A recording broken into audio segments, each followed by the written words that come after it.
বিসমিল্লাহির রহমানির রহিম।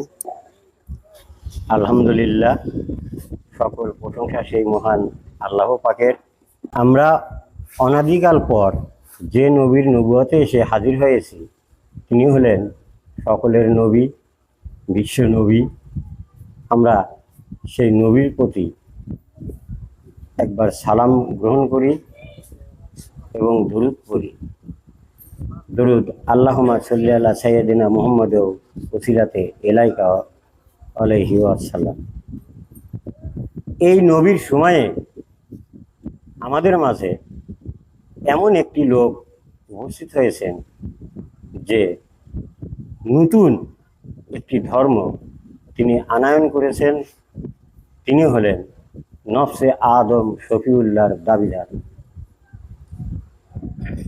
আউয়ালেও এই ঘটনা ছিল।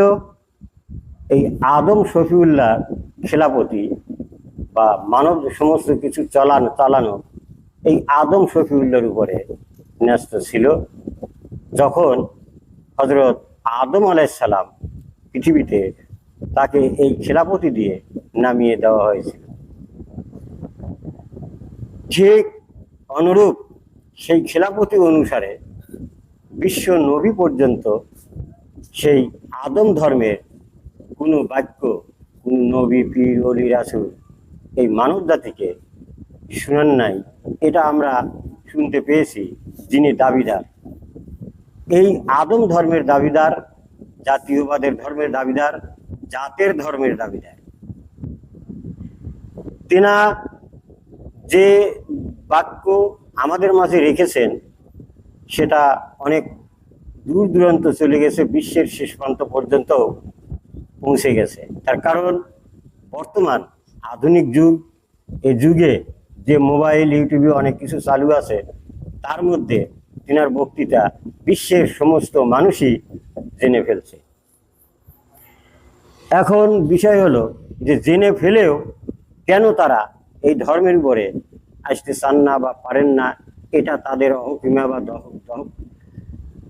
দহ যে তেনারা গর্বিত নিজের সম্মান ছেড়ে, নিজের জাতগত পিতামাতার ধর্ম ছেড়ে আমরা কেন এখানে যাব, এরকম বুঝতে এর করে দেওয়া হচ্ছে। কিন্তু তারা ছাড়তেও পারবে না, ধরতেও পারবে, এই বাদও দিতে পারবে না। কারণ যে আদম ধর্ম সত্য, আমরা সবাই বুনি আদম, তিনারই সুরত নিয়ে দণ্ডায়মান।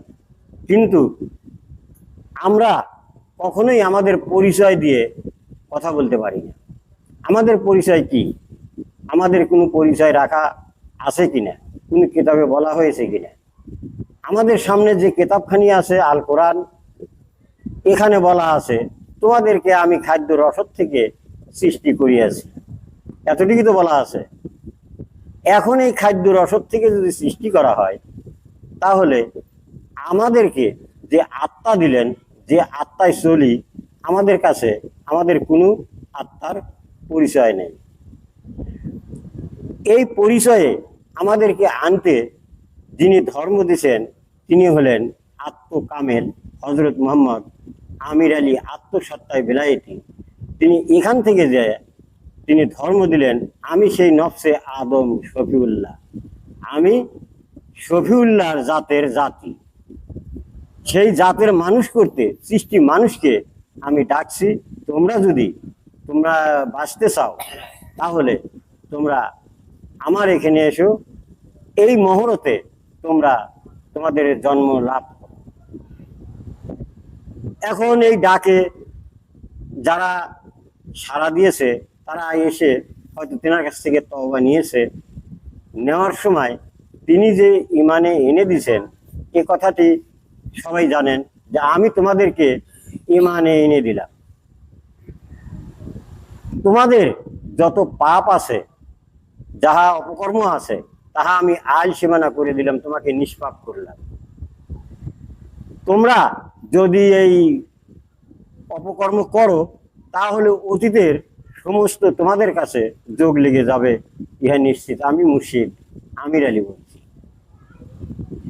সেই ধর্মের উপরে আমরা এসে, সেই ইমানের উপরে এসে আমরা কোন ইমানের ইমানিক অর্জন করলাম, এটা আমরা যত অনুসারী থাকি আমাদের কিন্তু সে কথাটা নাই। আমরা এখানে এসেও দূর দূরান্ত থেকে এখানে এসেও 2 জন 4 জন 5 জন করে আনাসে কানাসে বলতে থাকি যে এটা করলে এইটা হবে, এটা করলে এইটা হবে। এই যে আমরা বলি, এখন আমি তেনাদেরকে বলবো, তেনারা যদি জেনেই থাকেন বুঝেই থাকেন সেই মুর্শিদ পাকের দেওয়া ইমানিক, তাহলে তেনারা মাইকে এসে মানব জাতিকে বুঝাতে পারেন যে আমি সেই মুর্শিদ পাকের সেই আদম নফসির জাতের মুর্শিদের ছাত্র, আমি সেই তিনি যে ইমানের উপরে এনে দিয়েছেন সেই ইমানিক আমি হয়েছি, আমি তার উপরে বক্তৃতা রাখতে পারি, আমি সেখান থেকে কথা বলতে পারি। আমি এখানে মানব জাতির উদ্দেশ্যে যেনারা আসছেন এখানে বিশ্ব মানব জাতিকে এ কথা শুনাতে পারি যে আমার মুর্শিদ সত্য, তিনি যা বলছেন ইহা সত্য। এ না করে আমরা এখানে এসে দূর দূরান্ত থেকে পয়সা পাতি খরচা করে এসে সেখান থেকে আমরা কি অর্জন করছি, কি নিচ্ছি, কি যাচ্ছি, এখানে আমাদের সেটা কোনো খেয়ালই নাই, বা সেটা অর্জনের বিষয় আদিও আমাদের লক্ষ্য নাই। এখন দেখা যায় যে অন্যান্য যে পীরের আস্তানা আছে সেখানে যেমন ঢাক ঢোল বাজায়ে মাইক বাজায়ে সেই গান বাজনা করে আনন্দ উল্লাসে তারা সেই ধর্মটা পালন করে আসে, তারা যে নিয়মটা মেনে আসে। এখন এখানেও দেখা যায় যে অনেকেই এই আল্লাহদুল্লাতে গেছিলাম হুজুরের ওখানে আমার পাপ আমি ক্ষমা করে আসছি, কিন্তু পাপ তো তেনাকে সেখনই ক্ষমা করে দিয়েছেন, তেনার পাপ তো রাখেন না। তাহলে তিনি কেন বলতে পারেন না যে আমার অবস্থা কেমন? তিনি আমাকে ক্ষমা করে দিয়েছেন আল্লাহর দরবারে না দেন নাই? যদি তিনি ক্ষমা করে দিয়ে থাকেন তখন তো তিনি আমাকে দীক্ষা দিছেন, তিনি আমাকে হুকুম হাকাম দিছেন, তিনি আমাকে সেই কালাম দিছেন, তিনি আমাকে নামাজ দিছেন, তিনি আমাকে অনেক কিছু দিছেন। তাহলে সেগুলো পালন করে আমি কেন এই আমার মুক্ত আমি দেখতে পাই না? অনেক কথা আবির্ভাব হয়, আমার ভিতরে অনেক কথা হচ্ছে, আমি অনেক কিছু দেখতে পাচ্ছি, অনেক কিছু চলতেছে, কিন্তু এটা হুঁশে নাই যে আমরা বুনিয়াদম, আমাদের সমস্ত সৃষ্টির মধ্য থেকে সমস্ত জিন কোষের মধ্য দিয়ে আমাদেরকে সৃষ্টিতে আনা হয়েছে। আমরা জিন দ্বারা চালিত মানুষ। তাহলে আমরা যে সেই জিন দ্বারা চালিত মানুষ, এই জিনেরও আবার প্রকারভেদ আছে, অনেক রকম জিনেরাও অনেক রকম আছে, ভালো আছে মন্দ আছে। আবার এই জিনের জাতগত অনেকটাই আছে, যেটা বলা হয় জাতে আম্মারা। এই জাতে আম্মারারা এরা অনেক কিছু বলতে পারে, অনেক দূর দূরান্তের কথা বলতে পারে। এনারা ফু দিয়ে যে আপনার পাতিলও ফাটা দিতে পারে। এনারা এমন অর্জনকারী, এই আম্মারার জাতে সামিল যারা হয়েছে তারা ঠিক এমন ক্ষমতাশীল পৃথিবীর বুকে অনেকটাই আছে, বুঝতে পারছেন? তা না হলে এগুলো তো চলতে পারে না। আমাদের মুর্শিদ যে ইমানের উপরে এনে দিল, আমার ইমানের উপরে আমাকে এনে দেওয়া হলো, আর একজনের ইমানের উপরে তাকে ইমানে এনে দেওয়া হলো।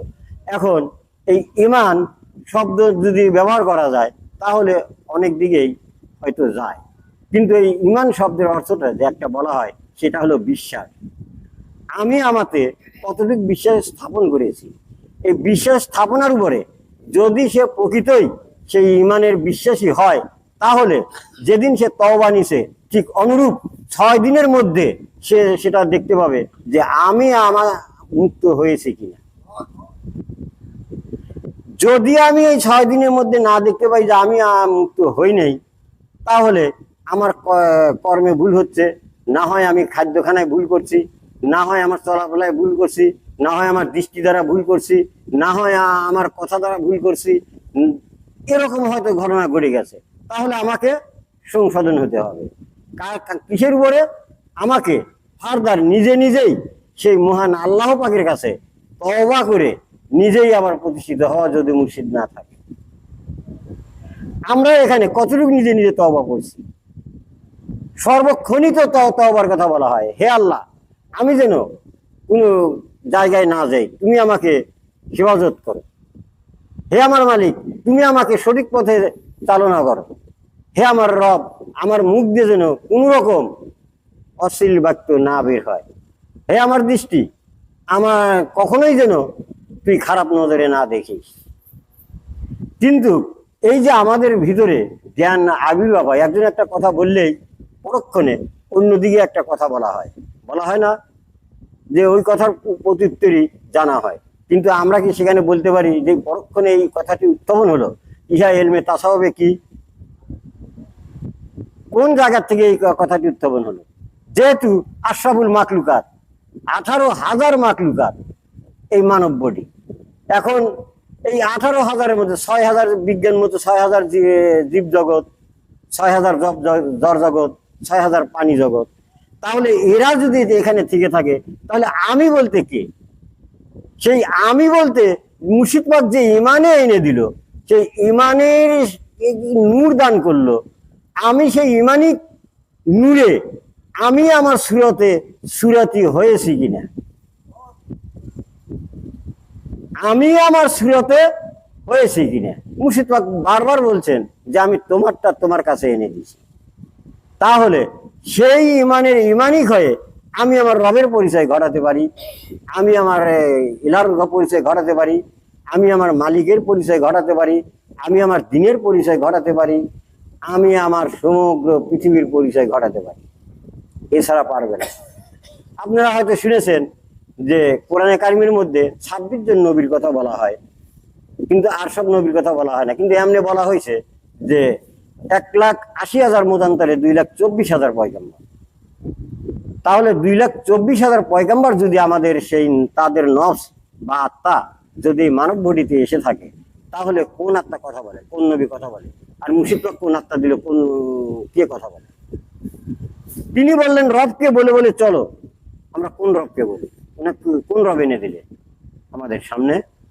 আমরা সে রবের পরিচয় ঘটাতে পারলাম না, আমরা সে দিনের পরিচয় ঘটাতে পারলাম না। দিন বলতে তো অনেকটাই বুঝি, দিনের প্রকারভেদ রয়ে গেছে। এখন যদি আমার শরীরে একটা হাত নষ্ট হয়, তাহলে অনেকেই বলে যে ও একটা দিন কানা, ওর একটা অঙ্গ সাইড কানা, ও একটা দিন কানা। তাহলে বডিটিকে দিন বলা হলো। এখন সূর্যের আলোর মধ্যে যদি থাকি, তাহলে এটাও একটা দিন বলা হলো। এখন আমরা এই যে একটা জ্যোতির মধ্যে আছি, এটাও একটা দিন বলা হলো না? তাহলে যে যে যার দিনে আছে, সে তার দিনে কথা বলে। আমরা আদম নূরের দিনে আছি, আমরা সেই আদম নূরের কথা বলবো, তিনার কাছ থেকে নিয়েছি। যাই হোক, সময় খুবই কম। আমাদের মাঝে এমন এক সদয় ব্যক্তি, তিনি একটি সাদগা এখানে দিয়েছেন। তিনা আমেরিকা থাকেন, সেখান থেকে 3 লক্ষ টাকা এখানে পাঠাইছে আমাদেরকে উদ্দেশ্য করে। তিনার দরদটা কোথায়? তাহলে ওনাই এতগুলো টাকা কি উদ্দেশ্যে, তার কি মনোবাঞ্ছা, কি ঘটনা ঘটলো যে আমাদের কাছে স্বর্ণাপন্ন হলো সাদগার বিনিময়ে? আমরা সেটাকে আহরণ করব, তার কাছে একটু দোয়া খায়ের করব যে সে এতদূর পাঠাইছে, আমাদেরই একজন ভাই বা বোন হোক, এতগুলো পাঠাইছে, আমাদের কাছে একটু দোয়াই চাইছে।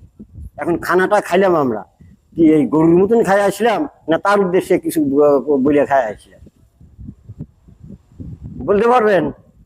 তার উদ্দেশ্যে কিছু বলে খাই আসলাম নাকি গরুর মতো খাই আসলাম? এখন যাদের ক্ষুধা গরুর মতন চারিদিকে খাওয়া, তারা ওই রকমই খাইছে। আর যারা হুঁশে ফিরছে, তারা তার কর্মটার উপরে আল্লাহর দরবারে কিছু ওসিয়ত বলেই করছে। আমিও সেই সঙ্গে বলি যে তিনি যে পাঠাইছেন, তিনি যে করছেন, আল্লাহ পাক তার সেই মান্যত কামনা করুক, তাকে মুক্ত করুক। যেহেতু জানের বদলে জান দেওয়া, নিজেরও হতে পারে বা অন্য কারো হতে পারে, যেহেতু তিনি প্রকাশ করেন না, এই জিনিসটা তিনার হাত দিয়ে সম্পূর্ণ পরিচালনা করা। হয়তো তিনি আসতে পারেন নাই, তাই মুর্শিদ পাকের বড় ছেলের হাওলায় সে জিনিসটা দিয়ে দিছেন, তিনি যাতে সুন্দরভাবে পরিচালনা করে দিতে পারেন। এখন তেনার সাধ্য অনুযায়ী তিনি পরিচালনা করে দিছে। এজন্য যদি ভুল ত্রুটি তেনার চালনার ছেলে মানুষ হয়েও থাকে, আপনারা সেটা রাখবেন না, ক্ষমার দৃষ্টিতে দেখবেন এবং ক্ষমা করবেন। যদি ভুলটা হয়, তাকে জ্ঞানটা দিবেন যে আপনি এই পৃথিবীর জগতে, জড় জগতে, এই চলমান সৃষ্টির জগতে এগুলো বিতরণে অনেকটা জ্ঞানী কর্ম হয়ে পড়ে। মুর্শিদ পাকে কথা বারবার বলতেন। আমরাও সেই সুরে এটা বলে যাই হুজুর পাকের বড় ছেলেকে যে এগুলো চালাতে যদি ভুল ত্রুটি হয় তুমি তাদের কাছ থেকে জেনে নি যে এখানে ভুল হয়েছে, তুমি এটা হয়তো সংশোধন করা হওয়া আমার উচিত, সংশোধন হয়ে যাবে। তো যাই হোক, সময়ও বেশি নাই, আমার হয়তো পালা শেষ হয়ে গেছে। যে চ্যাপ্টারটা তুলছিলাম, হয়তো ইমান থেকে আমরা মুর্শিদ পাকের ইমানিক এই সুরত নিয়ে দণ্ডায়মান হয়ে আখিরাতে ফিরে যাব, এই আশা রেখে আমি আমার সংক্ষিপ্ত বক্তব্য এখানেই শেষ করছি। সুবহান আল্লাহে বিহামদিহি, সুবহান আল্লাহে আলিল্লাহে আজিম। আল্লাহ হাফেজ। জয় হোক আদম নুরি।